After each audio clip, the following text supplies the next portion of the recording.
Let's see. Hey guys, it's me, Casey and Larisha, here at the Words of Wisdom Naked Truth. And today we're bringing you guys some very good information, some good nuggets. Larisha, what do you think what do you think we got going on here? It's honestly interesting to be talking about the discussion we're about to talk about. I'm gonna say Right. it like that. It's mind blowing. The information is interesting. It's things that I didn't even realize were grieving. So this is Right. gonna be interesting. I thought when I think grieving, I just think of death. I didn't know Right. there were so many other ways and other things you can grieve over. Right. So Right. this is very interesting. And and when we do think of death, a lot of people who know us, we've dealt with a lot of death recent, I want to say within the last 5 years, we literally, we had death like back to back in our families. So, a lot of people, those questions that we have the tendency of asking, is hard to ask those questions. And today we're going to speak to an author of grief. She's a grief specialist. Okay. She has written 2 books, and she's going to give us those nuggets that we need to get past those questions and actually be there for each other, not only for the grief of of of death, but the grief of relationships, the grief of jobs, the grief of, shame. I mean, it's so many nuggets. I have purchased this book. The Okay. grief of our normal day-to-day living. Yes. This right here, this book helped me through a lot. And I'm telling you, those who know me know that I was very, very close with my sister. And a lot of people didn't know how to approach me with that. And I went and I got this book from Miss Deborah Frye. And I'm telling you, I was so blessed to be able to contact her and ask her if she wouldn't mind being on our platform here today. Because, I mean, I literally got a lot of help from here. And I wanted to help all of those out there along with myself and you in regards to death and grieving. Like Larisha said, grieving is so much more than death. So I'm going to go ahead and introduce you guys to our special guest here, Miss Deborah Frye. Miss Deborah Frye, you here? I think she got a little lag there. How you Okay, there you go. There you go. So we already introduced you and kind of gave a little briefing on the book of Grieving Under Grace, but we wanted to get you to give us a little bit more information about how you started, the books that you've written, and your passion to help others. Well, I got started on this journey 22 years ago. And it's something where it just kind of evolved and it developed. I have a heart of compassion, and I just love walking with the tender-hearted, the broken-hearted, no matter what kind of grief or deep sadness people have. I just tend to be a part of that, and it has just grown into a passion, my purpose, and I was trying to hide it, shy away from it, not really wanted to put it out there for myself.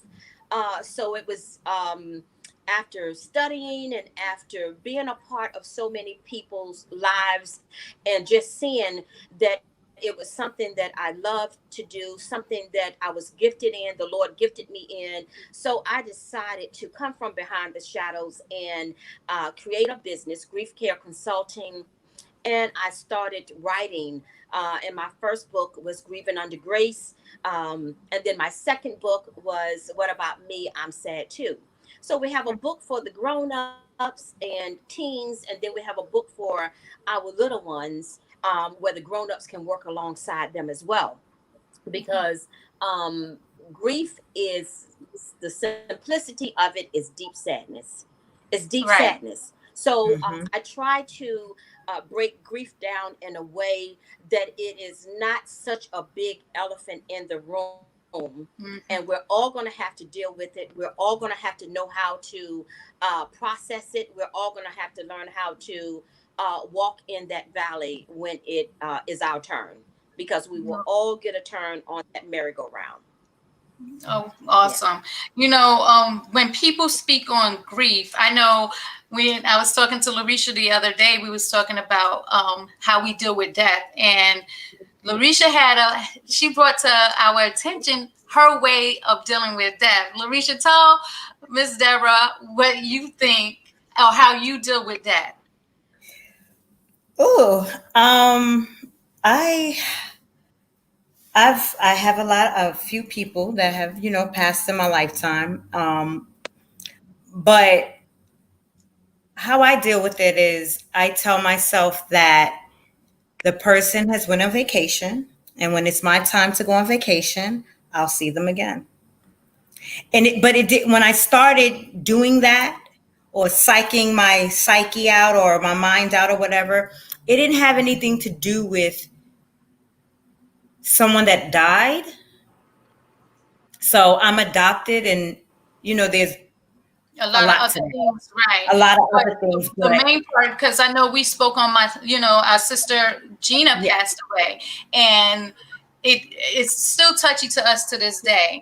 And we was kind of trying to figure out if the way that she dealt with it was, I don't want to say normal, because it's just the way of I dealing. don't think anything was. I don't think it. And see, for me, I don't think anything is wrong with it. I don't Right. tell myself that. I'm not psyching myself, telling myself that they're not here. I mean that they are still here. I know they're not here. I know that I'm not going to see them, again in this living. But I'm a very emotional person. Right. And I noticed when younger, being abandoned, that it was hard for me to deal day to day. It was hard for me to concentrate. It was hard for me not to cry.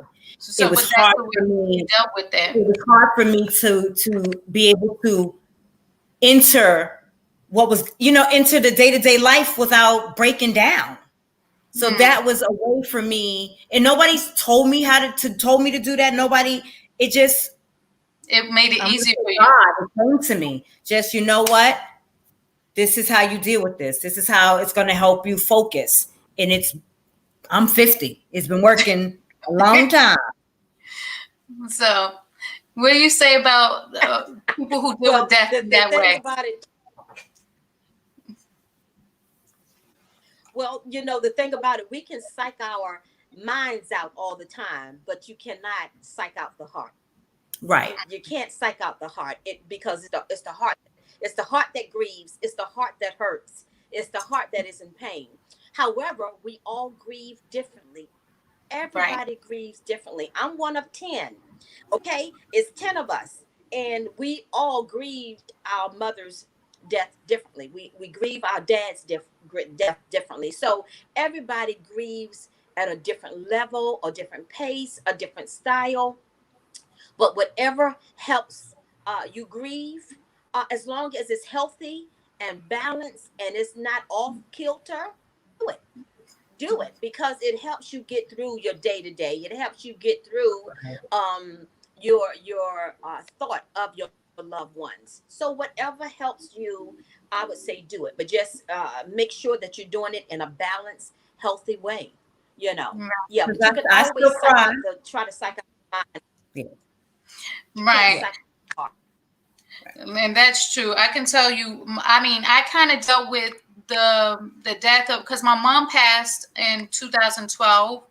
Oh, no, yeah, 2014, my mom passed. And my sister passed 2 years right after her. And it's like, as soon as my mom passed, we didn't even really get to the chance to grieve, because we found out that my sister had breast cancer. And, I went through that journey with her without neither one of us grieving over our mother. And in that same process, we have a little brother as well that was also grieving, but also wasn't able to be active. So in a way, I believe that he kind of felt a little shame. Like you stated in your book, there was shame, grieving of shame, because he wasn't there to assist as much as he wanted to be there. So he got to the point where he was going to grieve by moving closer to where they bodies was buried. And he still struggles with it a lot today. But, I think it is affiliated with what you stated in your book about shame, grieving of shame. So how do you think people should deal with that as well? Well, I tell people all the time that death will bring out the best of the worst of you.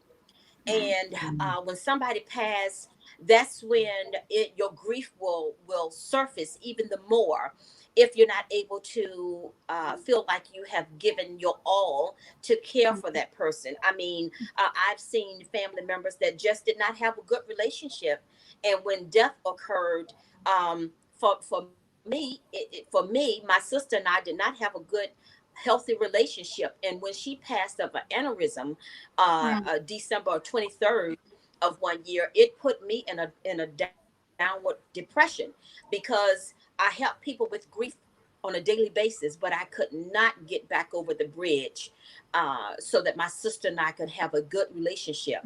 So you have to do some self evaluation. You have to do some self help tools. You have to forgive yourself. You got to forgive yourself, and you got to make sure that the next relationship that is still alive and living, you're doing what you wish you had done in the relationship that you couldn't get right. I vowed that I would never let that kind of time get in between myself and another family member ever again. And that takes some intentional will.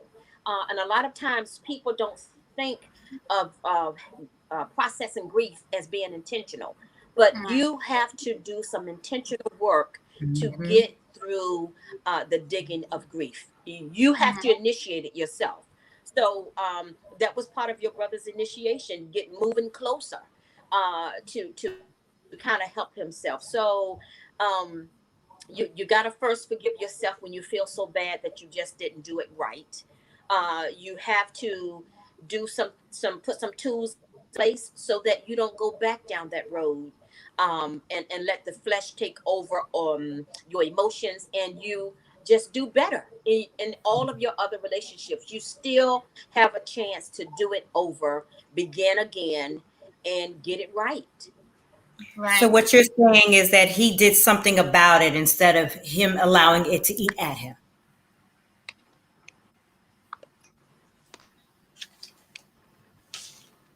I think Okay, say that again because I couldn't hear you. Oh, I said, so you're saying that he did something about it instead of allowing it to eat at him. Yes, absolutely. Okay. Absolutely. He did something about it. Yep. So, and that was his way of coping with the grief and the guilt that he had as well. So, and it all doesn't change overnight because he did those things. He still have Right. emotional baggage Right. that he has to unload and get through that thing.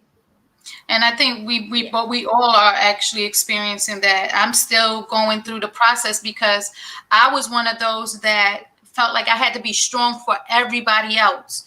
And I still, to this day, haven't really grieved Right.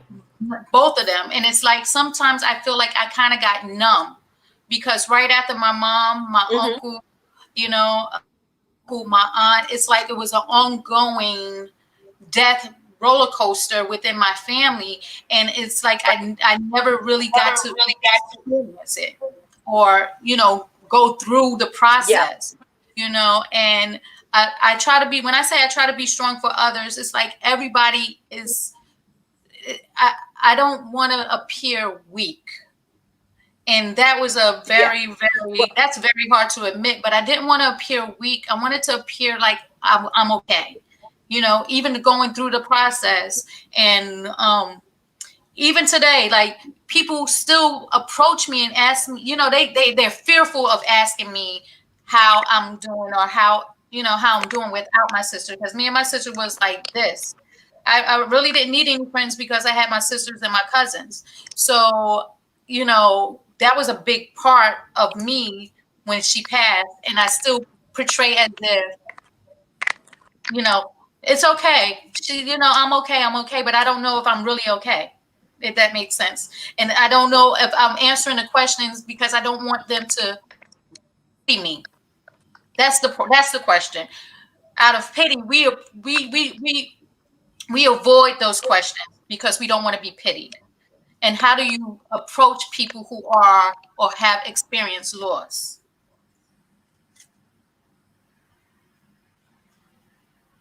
Okay, so how do you approach people who have experienced that loss so that you don't feel like you're weak? Did I hear you say that? Yeah, well, not even how I feel, how to not make them feel weak. Right. You know, the thing about grief, it is such an uncomfortable emotion. It's an uncomfortable emotion, and when you're going through it, and like you said, you want to seem like you have to kind of give them permission to show emotion no matter how they feel. So you want to give them permission and let them know that it is okay to cry. It's okay to look like you're weak. It's okay to not have it all together because of what you go through. I'm a grief consultant. I'm trained up in this thing. My mother passed in 2014 as well, the Friday of Mother's Day. And Oh, my wow. daughter graduated that Sunday. She graduated. Mm. My mom passed that Friday of Mother's Day. My daughter graduated on Mother's Day. So I had to balance my sadness and my happiness all at one Yeah. time. And to compound that grief, my baby sister died in her sleep 4 months later, almost to the same day. Oh, wow. So, so Wow. I can understand how you feel when you say one thing is piled on another before you can get up good. Another gut punch comes Mm-hmm. of some sort, whether it's a death, whether it's a burden, whether it's a child that has gotten in trouble. But so you have to allow people to grieve the way they need to grieve, uh, to not make them feel like they are weak or what have you. You can always have that empathy for them to be able to identify where they are based on your own sadness and your own grief, Mm. and just give them the compassion and the space that they need to grieve, really. So we shouldn't avoid the question. Grief is not about being strong or weak. It's just about being, Is there a you know, is it's there a not about time being strong or weak. It's just about being. is Okay. there a time period where, because you hear sometimes people say enough, okay, enough is enough now. Like there's supposed to be a time period between grieving and I don't know, I don't want to say getting over it, but you Yeah. know, Yeah. is There, there such thing as a time period? there is no, no. Everybody grieves, like I said, differently. My time is my time. Your time is your time. You have some people who don't seem like they're grieving at all, but in Right. their private moments, sometimes when you don't see them, they're grieving. So no, there is no. I tell people there is no over grief. You're getting Mhm. through the grief. Okay, Right. you're getting through the grief. It's never getting over it. You're never going to get over mom passing. Right. But Right. the way that you process it, you're able to. One day you're going to be able to sit down, think about mom, and it won't bring you a heart of sadness. It's going to bring you a heart of gratitude. It's going to bring you a heart of remembrance of her. So, Mm. but all of that is a process, and it's a personal process. It's not a Right. group thing. It's, of course, we go to grief groups, but yet it is an individual process when you pick your bag up and go out that door by yourself. Right.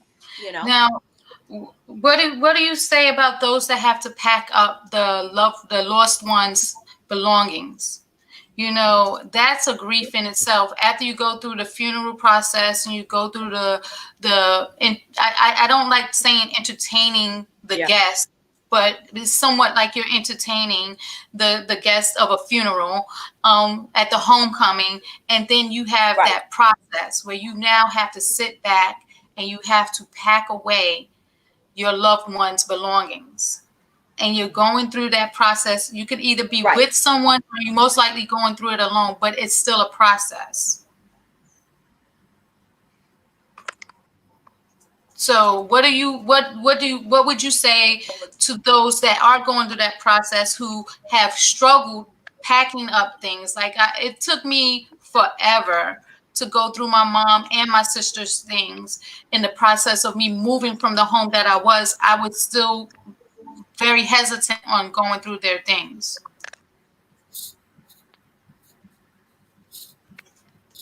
I think did you freeze? Well, I tell people all the time that. Can you hear me? Mm-hmm. Yeah. Can you hear me? Yeah. Yes. Okay. I tell people all the time that the hardest part of, believe it or not, the grieving, the work of the grieving comes right after everybody's gone home. The chicken smell has left the house, and you've closed that door on that last visitor, and you have to realize that I am in here by myself, or I have to go to mom's house and clear out her things. If you have other siblings, I would invite them so that it is and that's what we came over and we went through her things together. Things that we wanted to keep, things needed to be thrown out. And you have to do that. And that's not an easy task, because you can have siblings that want to take all of the stuff. Okay, you can have siblings that things that you think are valuable, they want to throw them away. So it has to be a compromise within that, because grief will bring out the best or the worst of you. You're either going to get along or you're going to fight. And I try to share what I'm doing whenever I'm doing workshops and things. I try to teach on giving away heirlooms and things while people are still living, so that they can enjoy the gift of giving it away.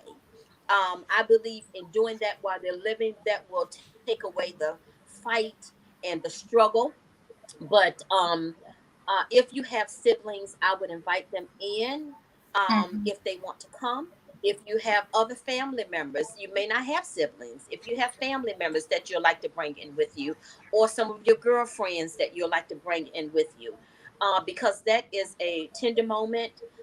It's a moment of reflection. It's a moment of honor. It's a moment of care, taking care of your loved ones' things. So yeah. So it depends on how you want to orchestrate giving those things away and taking care of those things. Should you not do something like that by yourself? Like you stated, bring in some friends, bring in someone. Yeah. It depends on the person. Some people find comfort. They don't want to share that moment of you coming in and going through my mom's things with me. I want to have the sacredcy of doing it by myself, However, that's where you have to balance it out, So you have to have friends, your circle, that's close enough to you to see, well, no, she's going a little on the deep end here. Right. Let's see if I can call on her. And on him, but you have to, or you do it by yourself, especially if you did other siblings or close friends, or if some people like the privacy of doing it alone. Right.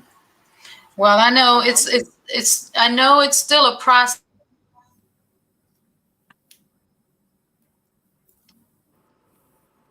Okay. Well, while did she go back? Yeah, she went out. She'll be back. But so I have okay. I didn't realize that there were many different, I guess, different types of grievings. Is there a certain amount of different types? Or, I mean, like, I guess, what are their names? What are they named? The different type of grievings?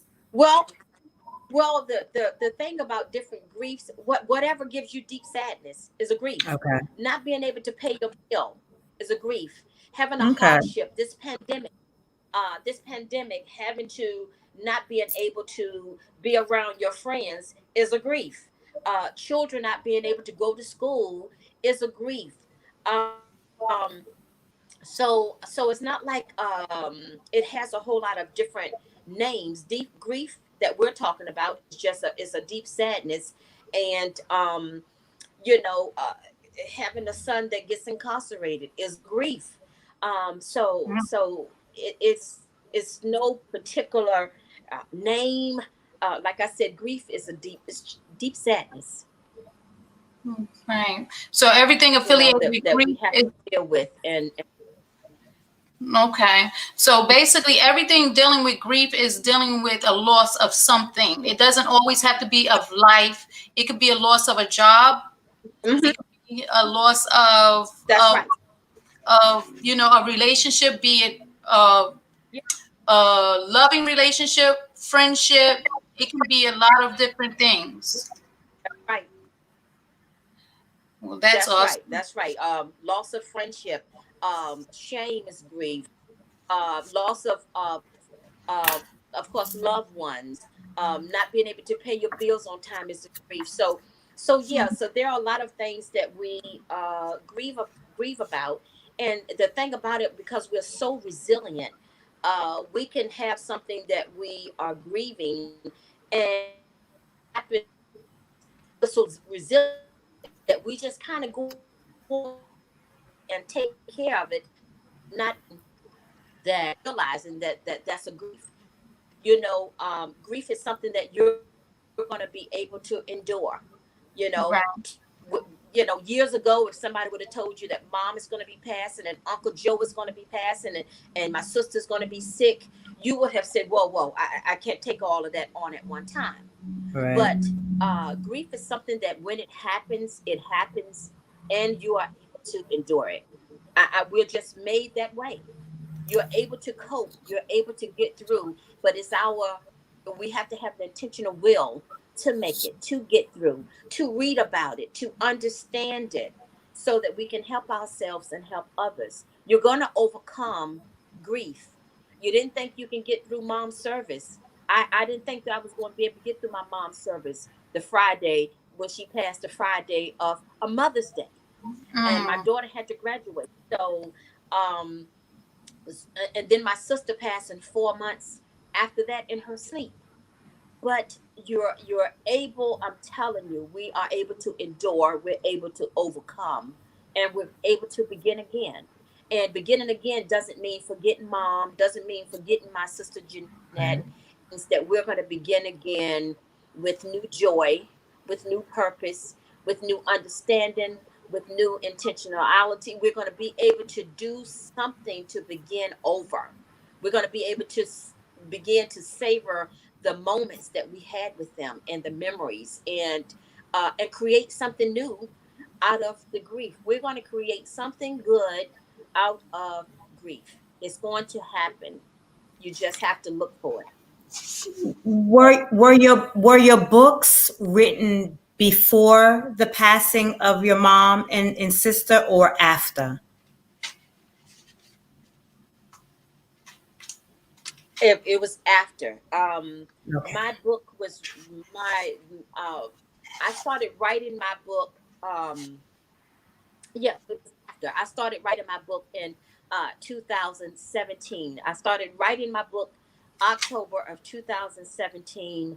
And I think I had it all put together by the of 2018. And I launched my first book on my actual birthday, 8/18/2018. And so no, they already passed, and all of this stuff had already happened. But and that's the thing about it. You can look back over your life for as long as you can look, and you can probably think of some things that you had to overcome, grief, Mhm. to get over it. You know, grieving under grace is what we've been doing all of our lives. Grieving under grace, grieving under grace, and doing it over and over and over. So no, but I was able to, um, and I was riding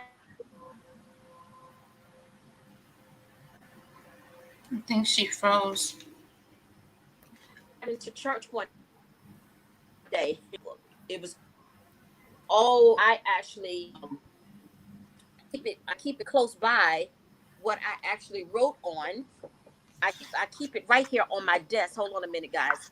I Hmm. keep it right here on my desk because I actually wrote on a bill when I was Oh riding to wow. church one day, and I keep it in here. I'm gonna frame this one day, but I wrote down my titles. I scratched out. So this was a workable piece of paper that I have Mm. kept. And the so it's been a workable piece of paper that I keep close by. So yeah, so my book was written. The titles of it was literally given to me on my way to church, and Mm. I had to finish it. I had to finish it. So that's when my aha moment came. I had to come from behind the shadows, because I was always in the background walking people through grief, but I didn't want to be the person in the forefront. And it was 2017. God told me, if you don't get it, I'm gonna have to use somebody else. If you don't get it, I'm gonna Mm. have to use somebody else. So I So took on the challenge, this and book was a way of you grieving or helping you grieve. yes, it was. Mm. Say again. I Yeah, helping no. me through. Yes, yes. And um I would get up at 4 o'clock in the morning to write my book, because that's when everything was quiet. And I had to go back. It wasn't a happy moment that I was in, my book. I had to go Wow. back sadness, to get it down and to get it out of my heart on the paper, Mm. which I tell Mm. people all the time to journal and put your heart on paper. That's why I made it to the point where you can journal through my book. You can, after every chapter, you're able to write your heart on the pages. So it becomes a Oh safe wow. piece for you that you can pass on for generations to come. You can give this to your children and your grands. 50 years down the road, they're going to know what you thought about going through Mm. hardships. And I promise you, I believe the Lord is going to help every That's piece that's of your book. really that's excellent. So everything I do, it becomes a keepsake piece. Yes. Thank That's you. awesome. Thank I you. know there is something in this book that I highlight a lot in books. I write. That's why nobody can't really borrow my books, because I write in them. And thank goodness you gave me access to write in this on purpose. Yes. But there was one thing in the book that I really enjoyed, Right. which was your hot spot. Your hot spot where you said, however, over time. That Yes. resonated with me because, however, over time, we will be okay, is what I received Mhm. from that. Yes. When you wrote that, Yes. was that what was resonating in you, how that was perceived by me? Yes. And that's grieving over the unexpected. Mm-hmm. Grieving over the unexpected is one of those things that blindsides us. It slaps us upside the face. It gives us a gut punch. Um, and once I got to the bottom, and these are original grace nuggets that God gave to me. I didn't find them in a book anywhere. The grace nuggets are something that God actually gave to me, and it came to me, however, over time. This too shall Right. Oh, wow. pass. I have a picture that is this too shall pass in my office here, and it just kept on coming to me. However over time, this too shall pass. However over time, I will find renewed joy. However over time, God will see me through. However Mhm. over time, I will be able to make it. Find your hot spot and say your own declaration of how, with God's Mm. grace, you will overcome your unexpected grief.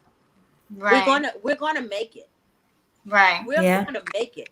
We're gonna make it. It's not gonna feel good every day. My Mm. God, we're gonna have to cry and pray and wait on but we are going to make it. Yeah. Right. I promise you. I Now you. know. I'm Mhm. sorry. No, go No, ahead. I know for my daughter, how I stated how I dealt with grief or whatever, a loss. It didn't work that way for my daughter when she lost her dad. So I had to tell her, do something good for somebody every day, just because. Just do something kind for anybody, just Yes. because it lightens your heart, it lightens your soul, it Yes. just makes your heart and your soul happier. Right. Yeah. So That's great. it That helped. that that is great. And that is how I get through. When people say, "Well, Deborah, how do you do this on a daily basis? What do you do to balance yourself?" And that is one of the things that I do. I sometimes I have a senior Saturday where I get up, especially during this pandemic, and I have a list of seniors, and I call them to pour Ooh. into them. I love seniors. My mother was Mhm. 91 when she passed, so I pour into seniors. So you have to do something. I make phone calls. I write out hand written notes and put in the mailbox. I do old fashioned stuff that we've kind of got away from, that people actually love, to receive a piece of mail or a card. So Mm. that is wonderful that you told her to do that. And Mhm. but even as she's doing that, um, I believe that grace begets grace. So as you're giving, you're going to get back. As you're Right. giving, you're going to get back. If it's no more, but I've given away, and my return is a phone call from someone that I didn't expect to hear from. So you're going to be givers, because it's going to come back to you. I'm a firm believer of that. That was wonderful advice that you gave to her. It really was, and you spoke on the pandemic. This is one thing, again, I think we kind of touch bases, but the normalcy of everybody's life right now, we're grieving. And, until I read the book in regards to grieving over other things outside of death, we was like, we are Yeah. all grieving. And because we're all grieving, we're not acknowledging that everybody's going through something because of our normalcy. Normal is dead. Normal is dead. And if we put it in and we think of it as death of normalcy, pretty much, we will realize that we're all grieving. So now, if we're all grieving over the same, I guess not the same, but over our normalcy, how do we help each other if we're all grieving over something at the same time?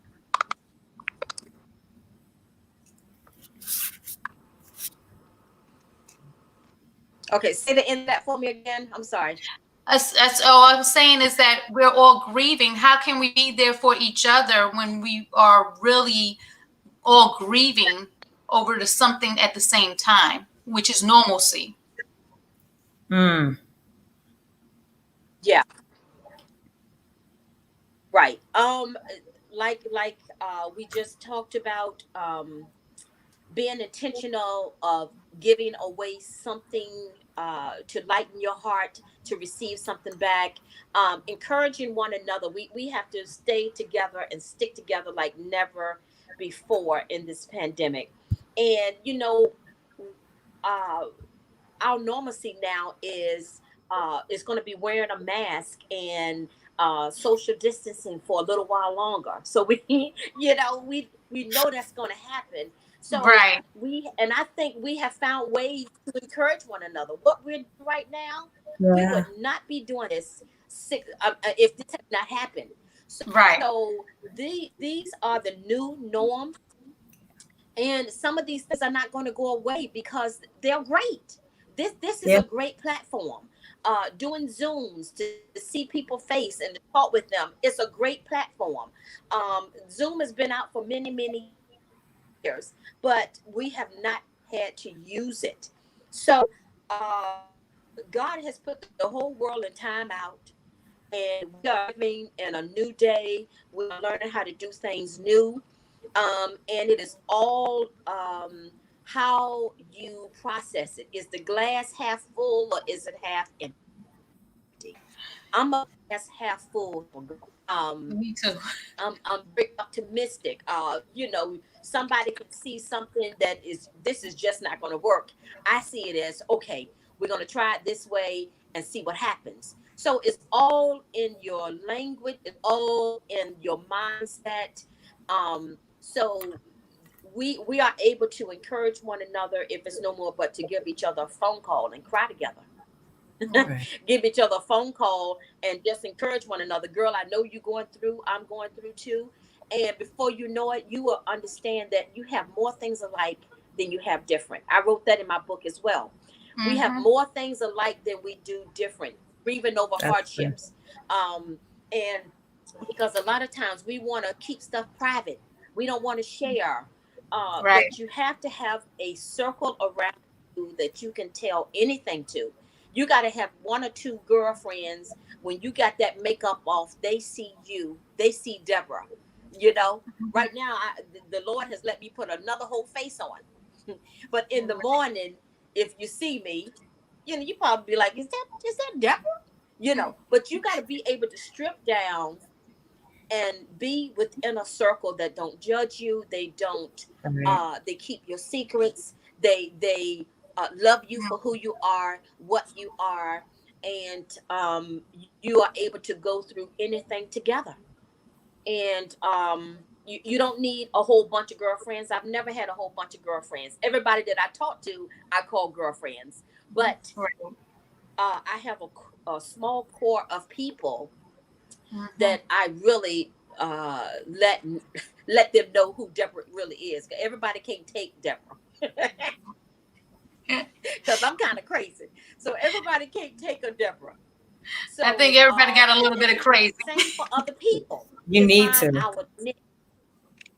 you know. Right. Right. Well, I think you brought a very good point as far as cultivating your village and Right. finding your circle. I think that there's a lot of people who refuse to deal with grief. And those are the ones that don't want to accept what's going on in society right now. Those are the ones that's fighting to get back to what they know as normal. That type of personality, and that is also with death as well. Some people refuse to accept the inevitable. They refuse to accept what took place. They're refusing to accept what's going on. So how can we help those that are refusing to accept grief? Pray for them.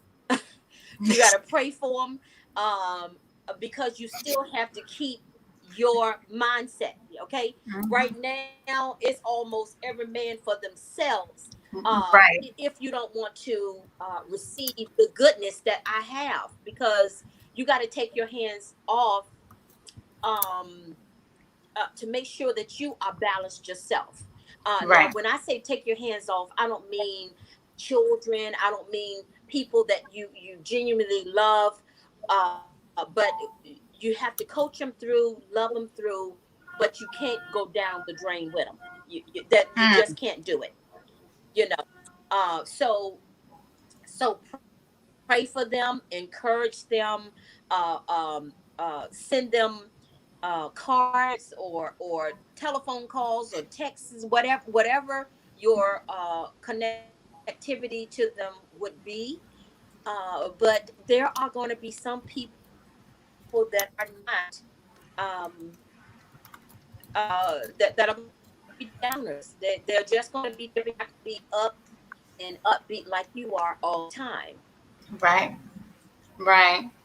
Now, I think that that's a very good way of looking at it. And I hope everybody out there listening is listening to those nuggets as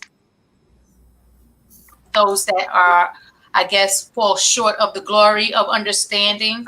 So that's, I want to make sure that we touch one thing that I find to be so awesome is that you wrote a book for children. And I don't know if we touched it enough, but I do think that we really do need to, first off, what age bracket was your book made for when dealing with death in children? Children, it is from, I would say, 5 to 11 years old, but it Okay, depends on the maturity of the child. You have some 3-year-olds that are reading, and that's true. so it depends on the maturity of the child. I have grown-ups that are working in this book. I know that. So in the book, it is just full of, it is full of color, it is full of information, and in this book, you're able to write your heart on the paper too. Oh So the wow, child that's is cool. able to do Okay.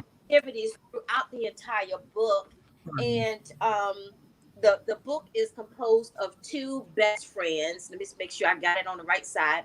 Two best friends. We have Jalen, the little girl. We have Brent is the little boy, and Pepper, who is actually my real dog that I have on the book. And they both have deep sadness. Mm, So they had to work through these activities and things, and then they had to get back on the better side of playing, enjoying one another once they got through the grief. But 5 to 11, but here again, it depends on the maturity of the child. I have grown-ups that are working in the book. I have children that have parents are incarcerated that are working in my book. mm, I have children that have a sadness because of not going to school or what have you that are working in the book. So here again, I teach the children that what the word grief means. So mm. if nothing else, they have heard the word grief at a young age, and they know the definition of grief, which is deep sadness. Okay.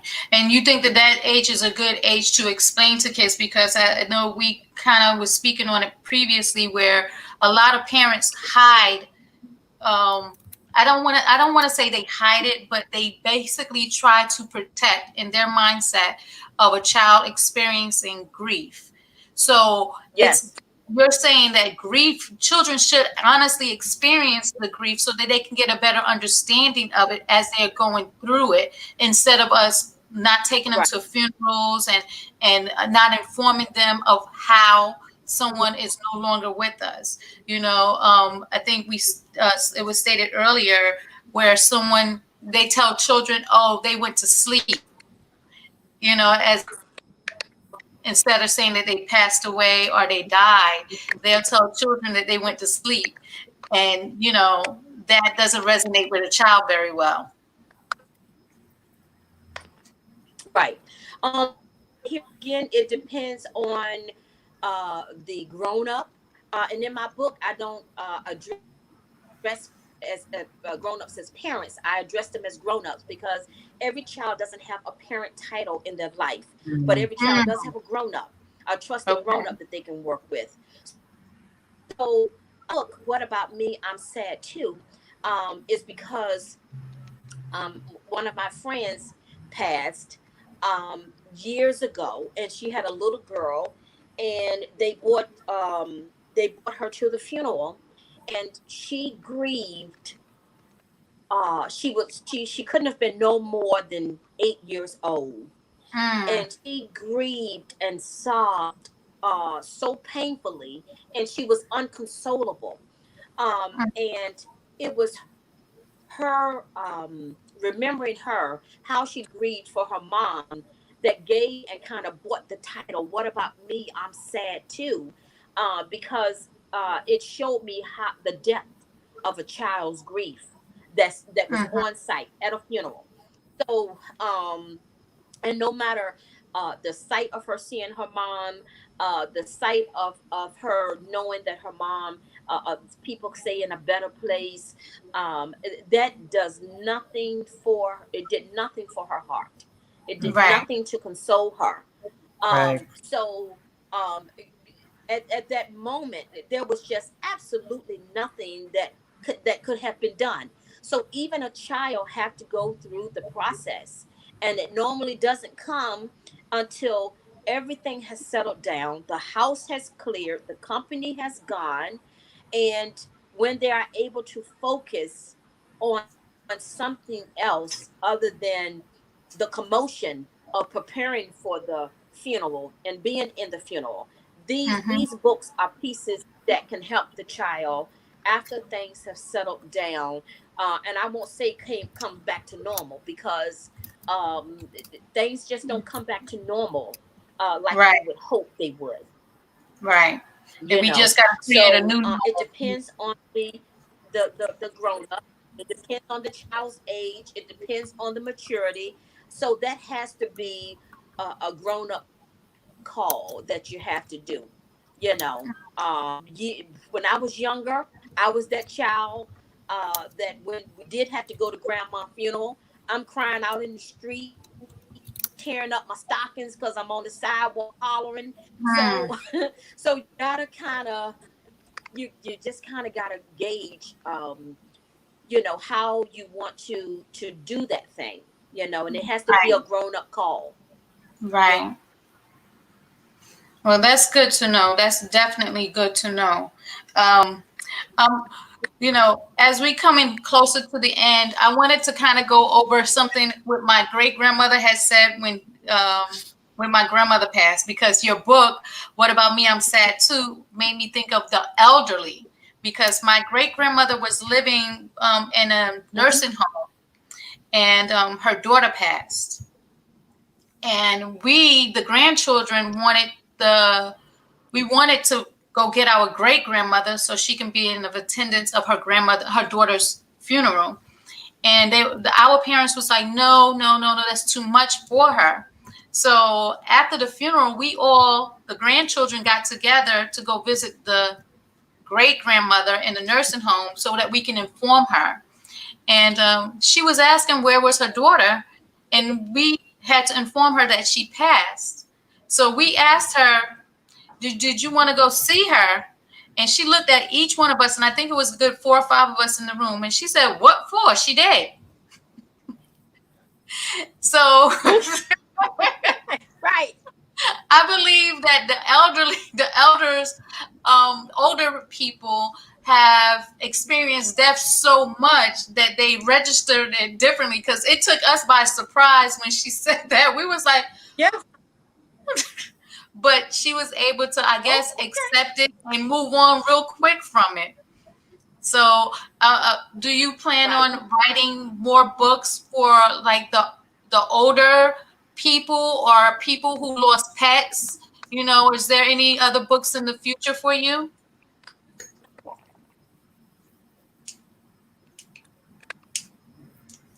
Yeah, I do plan on doing, I am writing now, but I'm writing because I'm writing up a chapter, and I'm a part of another book that's been getting ready to be developed. So, but I am going to be doing more writing for a book for our teenagers, because of the Okay. things that they have to grieve, self-shame, social media, so subjects that Mm. our um teenagers have to do, and books that have self-affirmation, for them to, and of course for them to be able to put their heart on the paper as well. So I have tons and tons of ideas. I just have to get from behind the wagon of procrastination and do them. And do Okay. them. Now, you did speak on social media, and that was another topic that we wanted to kind of cover quickly. Um, how do you think social media with the younger generation is affiliated with grief? um a lot, a lot, because children, uh I mean, us as grown-ups, the things that we see, it can sway us to think that we're not pretty enough, or we're not good enough, or somebody else has gotten way farther than we are able to get. So it's the same for the children. Um, and a lot of times, children now have iPhones and cell phones and computers and tablets, so they have access to so much social media that we just did not have access to when we were coming up. You know, a little cuss word on TV was something that was, we just turned the mamas turned the TV off completely. And now Right. praying and sexual context and all of the stuff has bombarded our children and our young kids. They think that everything is microwavable. Microwaving Right. money and jobs and blessings and all sorts of things. So it's not the same process of gathering material things like we had to do, or wearing hand-me-downs like we used to do. Like I said, I'm one of 10. So so we recycled a lot of stuff within my family. But my kids, they haven't had to do that. And kids Right. nowadays, they don't have to do that. So yes, Right. social media and that really affects the mind. It affects the spirit, the soul, everything. That's why us as grown-ups have to kind of know how much to give, what to pull back, what to help them in,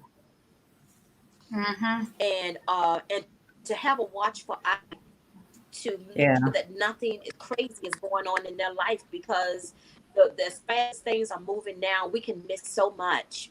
Right. We can miss so much because out there way ahead of us, and we really need to have a keen eye on them at this time. That is true. That is Yeah. wow.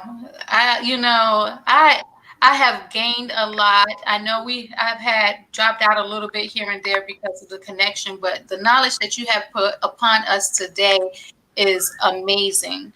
And I do think that we spoke on all the topics that we didn't even really get any questions, but we have a lot of viewers just watching, because it's so amazing how you can sit back and discuss and go through the process of grieving in such a lovely Thank you. way. I mean, usually when you think of grief, you think of sadness. You have brought joy Right. to grief.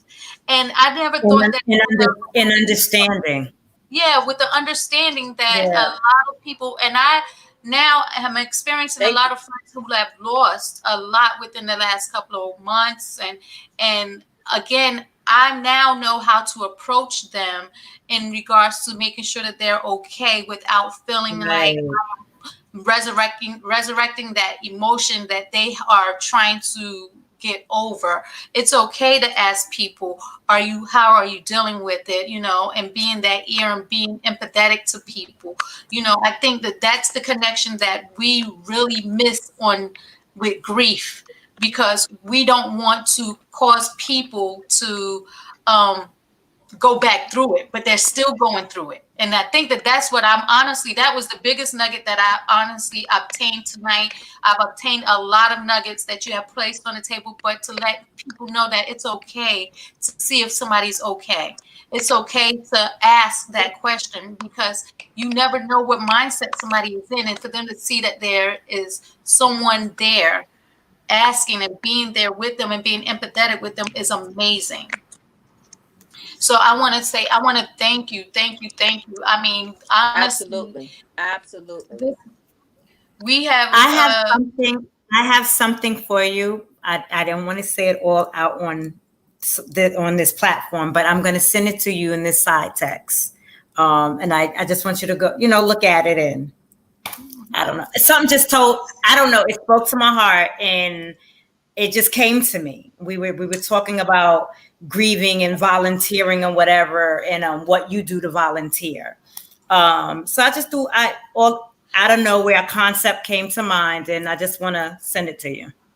With that being said, while she's stating that, what do you recommend, being that we are all in a pandemic and we're all quarantined, because you did identify the ways that you like to give back. What do you recommend for our viewers or what they can do? Because with us being in quarantine, it's very hard for us to actually go to the shelters. Like, everybody would always say, go to the shelters, go serve food, go give back, we can't do those things that we are all familiar with. And you brought up something by stating that you called the elderly and you speak to the elderly. So what would you advise us, to do? Because I don't know that many elderly people. I don't want to call somebody out of the blue and they be like, Well, hang up on me. I mean, but it doesn't just have to be elderly. It's just that concept, right? It could be anyone for any reason. And like you stated, Miss Deborah, that you also, physically write letters or post-its or whatever. So, I mean, that's a thing as well.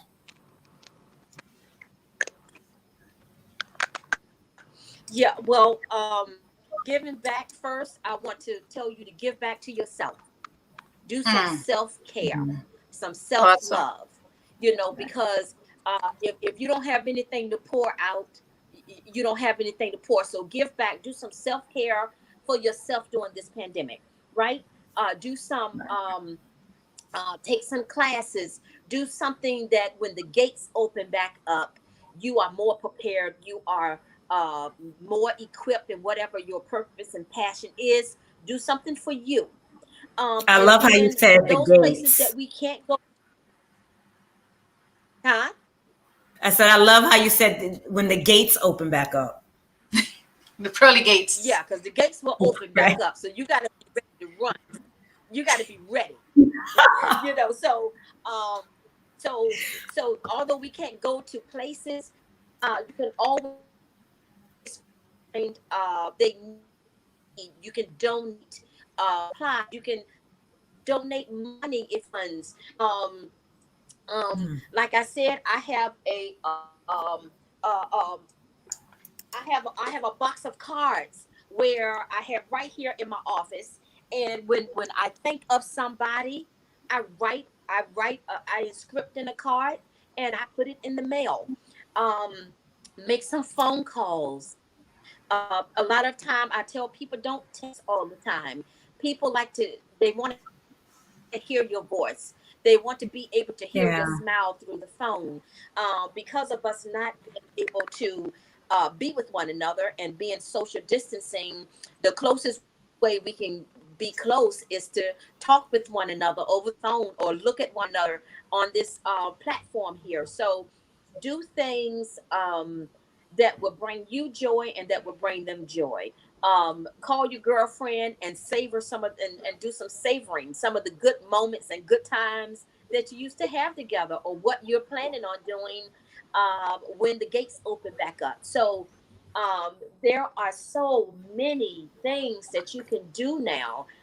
Go back and get it right with the girlfriend that you messed up with, or so get some things right, get to the positive of a lot of things, but take care of you.